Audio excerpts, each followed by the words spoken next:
At 0 to 13 hours, a torpedo wake cut the Strait of Hormuz like a white knife, and the USS Abraham Lincoln's escort screen understood, in the same instant, that Iran had fired first. Night sat low and heavy over the water. No moon, a ceiling of broken cloud that swallowed starlight and turned the horizon into a gray smear. The wind blew from the northwest at 18 knots, throwing short, aggressive chop that slapped steel and sent spray across bow rails. Humidity was thick enough to fog optics and bead on antenna housings. Visibility above the surface hovered around 4 nautical miles, worse toward the Iranian coast where dust haze and shore glow flattened distance into something unreliable. The sea was loud, the air was wet, and the channel was narrow enough that every decision felt like it would echo all the way to capitals. Then the sonar room reported the impossible. Transient, strong, bearing 061. High-confidence torpedo launch. A second later, topside lookouts caught it in the worst possible way. A faint, fast-moving ripple on the surface, a line of disturbed water sliding through the chop, moving with purpose in a place where nothing should move like that unless it meant death. I'm your host at US Defense Watch, where we break down the operations shaping global security. And what happened after an Iranian submarine fired first in the Strait of Hormuz wasn't just another close-quarters naval incident. It was a wake-up call for any fleet that thinks quiet means safe, and for any commander who believes the undersea layer can still hide from modern American sensors for long. Iran was the aggressor, and the platform was a submarine, a coastal boat built for short-range ambush designed to exploit the strait's clutter and the political value of a sudden shock.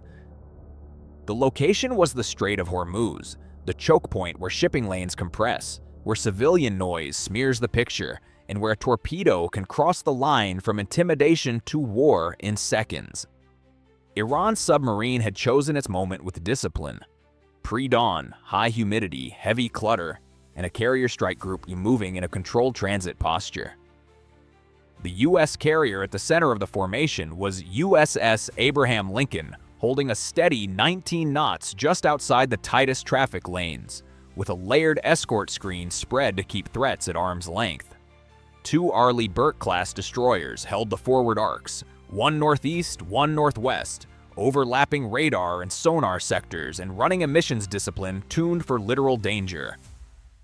A Ticonderoga-class cruiser rode slightly aft, acting as the air defense and command brain, its combat information center built to coordinate multiple engagements simultaneously. Overhead, an E-2D Advanced Hawkeye maintained a wide orbit, feeding a fused picture across data links so no ship had to fight with only its own senses. And in the air above the surface layer, MH-60R Seahawks were the strike group's knives, able to search wide, drop sonobuoys, process acoustics, and put a Mark 54 torpedo into the water fast. Iran's submarine commander believed the opposite. He believed the strait would protect him. He believed the noise of merchant ships and the complexity of the coastal environment would mask his approach. He believed a single torpedo shot, not necessarily a kill, but a credible, close-in threat, would force the Americans to react defensively and politically. The torpedo was launched at 0 to 13 hours and 7 seconds from an estimated range of 9.2 nautical miles, using the strait's geometry to minimize warning. It ran shallow in its initial sprint, its wake faint but visible in the wrong kind of lighting, driven forward by the brutal certainty of a weapon designed to turn steel into a sinking problem. The escort screen reacted like a machine. At 0 to 13 hours and 14 seconds, the nearest destroyer executed an emergency maneuver, a hard course change of 22 degrees and a speed increase from 19 knots to 27 to widen the geometry and pull the torpedo's predicted intercept point away from the carrier's center line. At 0 to 13 hours and 19 seconds, the second destroyer mirrored, widening the defensive fan and creating a new lane that forced any follow-on torpedo to choose between 2 moving targets instead of one predictable path. On the net, the calm voice of the tactical action officer cut through the ship's vibration and the rising tension. Torpedo in the water, bearing 061, execute torpedo evasion, deploy countermeasures, keep the carrier clear. The countermeasure sequence began instantly. Nixie towed decoys streamed. Acoustic countermeasures pulsed. The ocean behind the destroyers became a minefield of false targets and shifting noise designed to make the torpedo question its own certainty. But the weapon had been launched to do one thing: force a reaction, and it succeeded. For 11 seconds. At 0213 hours and 31 seconds, the torpedo's wake cut closer to the forward screen than any watch officer wanted to see. It did not strike. It veered, lured by countermeasures and thrown off by the destroyer's evasive geometry. At 0213 hours and 49 seconds, it ran through a curtain of decoy noise, lost its clean solution, and passed harmlessly into the dark, its energy wasting itself in a direction that led to nothing but open sea. The carrier never felt impact, but everyone understood what had happened. Iran had fired, in Hormuz, at a U.S. carrier escort. That alone changed the night. What they didn't know was that the U.S. Navy had already been tracking the aggressor for 48 hours using surveillance assets. The track had started before the submarine ever reached the Strait's ambush lanes. Satellite imagery and coastal activity monitoring had flagged irregular patterns at an Iranian naval facility. Compressed loading windows, unusual pier activity, and support craft movements consistent with submarine sortie preparation. A P-8 Poseidon operating at standoff range had built a rolling pattern of life and pushed queuing for suspected undersea movement corridors. Acoustic monitoring and regional queuing separated unnatural, low-frequency signatures from merchant wash. The strike group's own sonar teams had been operating with heightened sensitivity for 2 full days, refining likely threat boxes and building an estimate of where a submarine would choose to sit if it wanted a shot and an escape route. So when the torpedo launched, it did not create mystery, it created permission. At 0214 hours and 03 seconds, the strike group commander issued the quiet order that flipped the posture from defense to hunt. Locate the shooter, remove the shooter. The air layer moved first. At 0214 hours and 18 seconds, an MH-60R Seahawk, already airborne on sector patrol, was retasked from general screen to immediate anti-submarine prosecution. The helicopter turned toward the predicted launch bearing, dropped altitude, and accelerated to put itself over the water the torpedo had come from. On its tactical display, the crew watched the Strait's clutter resolve into something they could work with: shipping lanes, wake lines, thermal smears, and beneath it all, the silent question of where the submarine had moved after firing. The Seahawk crew did not need a perfect answer. They needed a starting point. At 0214 hours and 41 seconds, the helicopter began its first sonobuoy pattern. A tight line of buoys dropped across the suspected egress corridor, spaced to create overlapping acoustic coverage. Each buoy splashed, settled, and began listening. In a strait, the water is loud. But loud does not mean invisible. Loud means you have to be smarter than the noise. At 0215 hours and 02 seconds, the Seahawk called in. Buoy pattern established, beginning passive listen. Request surface units maintain speed to reduce own ship noise on bearing 061 sector. The destroyers complied. They held their new geometry and kept their own prop noise disciplined, because in the undersea fight, your own speed can become your own blindness. Then the key clue arrived. Not on sonar first, but on the surface. At 0215 hours and 19 seconds, one of the Seahawk's crew leaned forward on the FLIR and saw a faint line of disturbed water that did not match the sea state, a thin feather that crossed the chop at an angle too clean to be natural. It wasn't a torpedo wake anymore. It was something else. A periscope wash, a snorkel wake, a submarine trying to reposition fast after firing. Possible wake line, the crew called, bearing 058. Range estimate 2 miles from first buoy line. Then a second confirmation. At 0215 hours and 31 seconds, the buoy array caught it. A short, sharp transient, then the low continuous signature of a submerged contact changing speed. The sound was faint, masked by the strait. But it had consistency, and consistency is a fingerprint.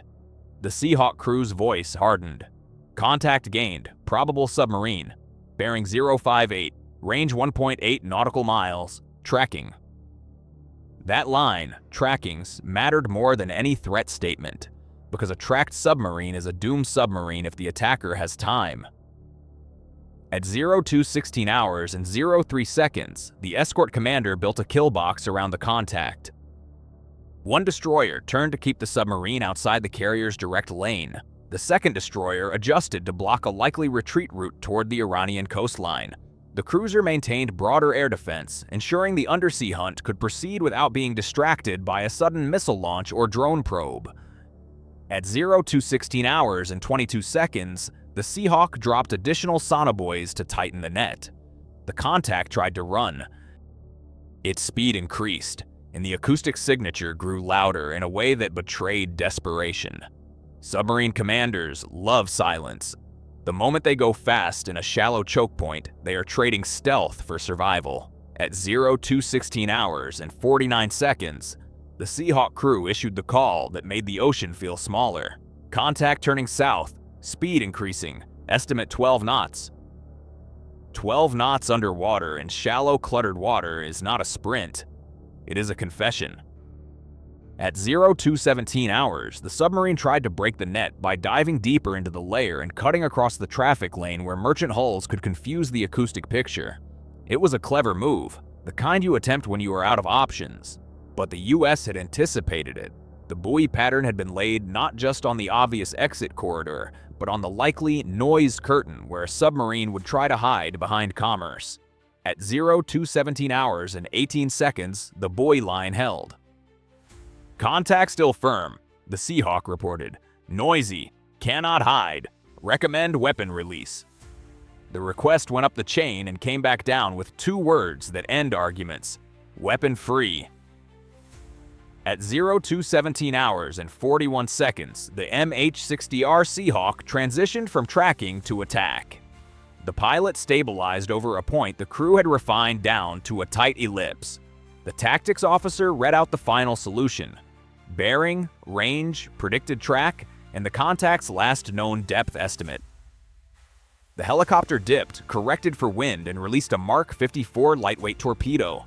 The splash was small. The consequences were not. The Mark 54 entered the water at 02:17 hours and 53 seconds and began its run. In the undersea fight, seconds matter because distances collapse fast. The contact attempted an evasive turn. The submarine increased speed again, trying to outrun the weapon's acquisition window. But now it was loud. Loud submarines are easy submarines. At 02:18 hours and 11 seconds, the torpedo acquired. On the Seahawk's display, the tactical cue tightened. The weapon shifted, its path bent in a deliberate arc toward the contact. The submarine's commander felt the moment before he heard it, a pressure change, a sense of doom in the way the sea stopped being neutral. He ordered countermeasures. He ordered a hard turn. He ordered a depth change. But in shallow water, depth is not freedom. It is a ceiling and a floor. At 02:18 hours and 27 seconds, the Mark 54 struck. It was not a Hollywood explosion. It was a controlled, brutal event. A detonation under pressure that turned water into a hammer and steel into a problem. The submarine did not split in half. It did not need to. Its propulsion faltered. Its trim shifted. For a moment, it became a wounded machine fighting physics. On the buoy lines, the signature changed from movement to chaos. A burst of noise, a drop in speed, a trailing plume of bubbles and disturbed water that rose toward the surface in a dirty column. The Seahawk crew called it without emotion. Hit. Contact degraded, no longer maneuvering effectively. At 02:18 hours and 52 seconds, the escort commander issued the next step. Maintain track. Prepare second weapon. Do not assume kill, because in the undersea layer, assuming is how you die. But Iran's submarine commander no longer had the luxury of bluff. His boat was damaged in a choke point, under helicopter prosecution, with destroyers moving to seal any escape lane. He had two choices: surface and surrender, or sink in silence. Neither was a victory. Both were outcomes he had believed the strait would prevent. At 02:19 hours and 21 seconds, the first air bubbles breached the surface. Then a darker smear. Then a faint shape rising beneath the chop, the top of a sail breaking through the Gulf's black skin. The submarine surfaced, On American sensors, the moment snapped into clarity. The target that had tried to kill from invisibility was now a visible object in the water, exposed, helpless, and surrounded by a fleet that had already decided the night would not end on Iranian terms. At 02:19 hours and 37 seconds, the nearest destroyer transmitted the command that made the situation final. Iranian submarine. This is United States Navy warship. You have conducted a hostile act. Cease all movement. Keep hands visible topside. Prepare to receive boarding instructions. There was no immediate reply. On the Iranian sail, figures appeared, exhausted silhouettes, wet, moving carefully. A hatch opened. A man stepped into the wind and raised his hands, not in triumph, but in survival. At 02:20 hours, the escort screen tightened control of the area. The carrier maintained distance. Helicopters orbited. One Seahawk remained overhead with sensors wide, ready for any second submarine, any decoy move, any attempt to exploit the moment. Because this was not just a hunt, it was an information war. If Iran had another boat, this was the time to spring it. If Iran had coastal missile batteries queued, this was the time to launch while the Americans were focused on a surfaced target. If Iran had drones or fast boats ready to complicate, this was the time to make the strait look unmanageable. Nothing came, because the US had already taken the initiative. At 02:20 hours and 44 seconds, an MH-60R moved into a controlled hover near the surface submarine to assess conditions and maintain visual control. It did not land. It did not approach recklessly. It held position, rotor wash flattening chop into a turbulent swirl, while its crew watched for any hostile movement. At 02:21 hours, the US commander issued a final stabilization directive. Secure the area, maintain air defense posture. Hold boarding until threat picture confirms no second contact. The threat picture confirmed. No second submarine. No incoming missiles. No fast swarm surge. No coastal lock that matured into launch. The night had reached its conclusion. Iran's submarine had fired first in Hormuz. The US Seahawks had found the wake. And the US Navy had turned a stealth attack into a surfaced humiliation in less than 9 minutes from the first torpedo wake sighting. The outcome was not an ambiguous standoff. It was clear dominance. At 02:25 hours and 03 seconds, the destroyer answered with the calm authority of a force that had already won the timeline. Remain on the surface, shut down propulsion, keep hands visible. Any hostile movement will be met with force. At 02:25 hours and 18 seconds, the Seahawk lowered again, not to rescue, but to observe. It watched hatches. It watched the sail. It watched for any attempt to arm a charge or flood a compartment as a bluff. The rotor wash flattened the sea into a violent swirl, and in that swirl, the submarine looked suddenly small. Not a predator, but a wounded object in an ocean that did not care what flag it carried. By 02:26 hours, the undersea fight had ended, but the lesson was still being written. Because the most dangerous belief in modern naval conflict is that you get a free shot from below, that you can fire once, create a headline, and vanish into geography. The Strait of Hormuz punishes that belief with physics and speed. A torpedo launch is not only a threat, it is a flare, it is a vector, it is data.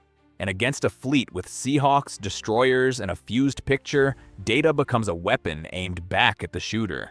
That is why the wake mattered. Not the torpedo wake alone. The wake of the submarine trying to run after it fired.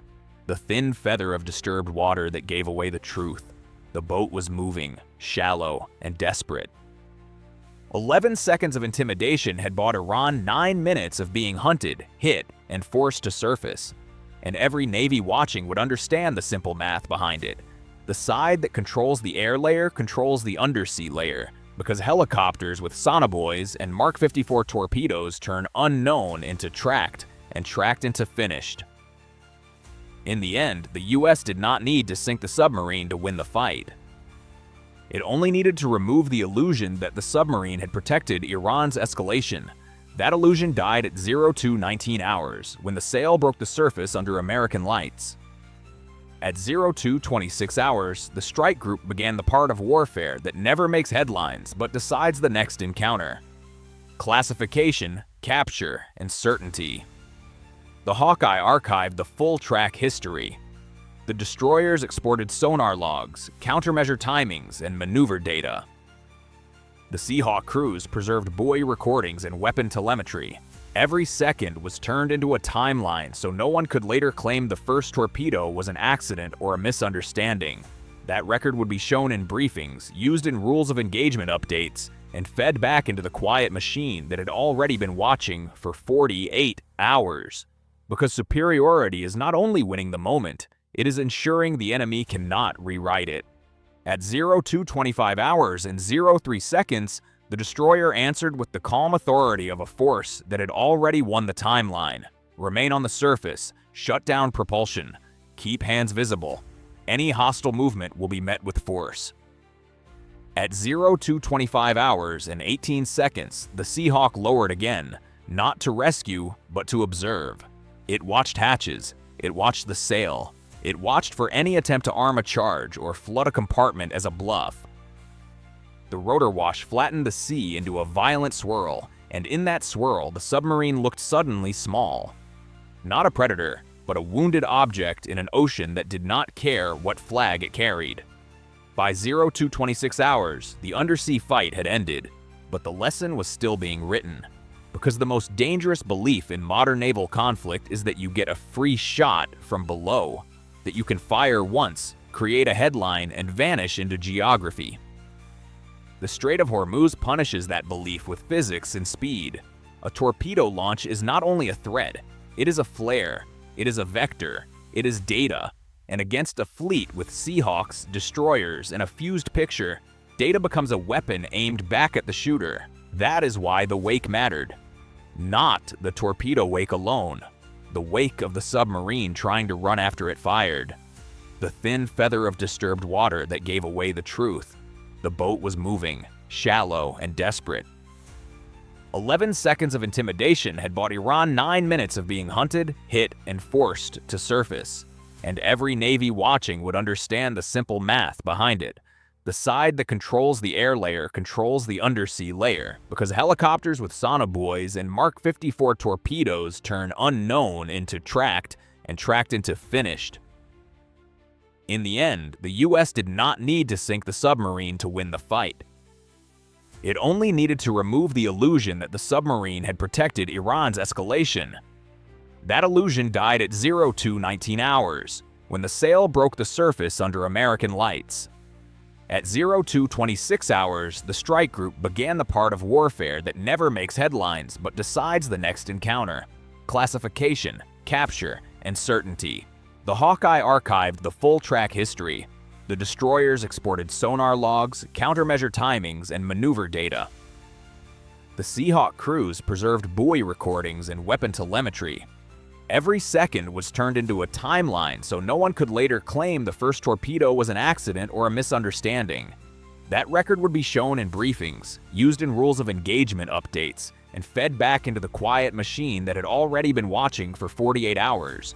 Because superiority is not only winning the moment, it is ensuring the enemy cannot rewrite it.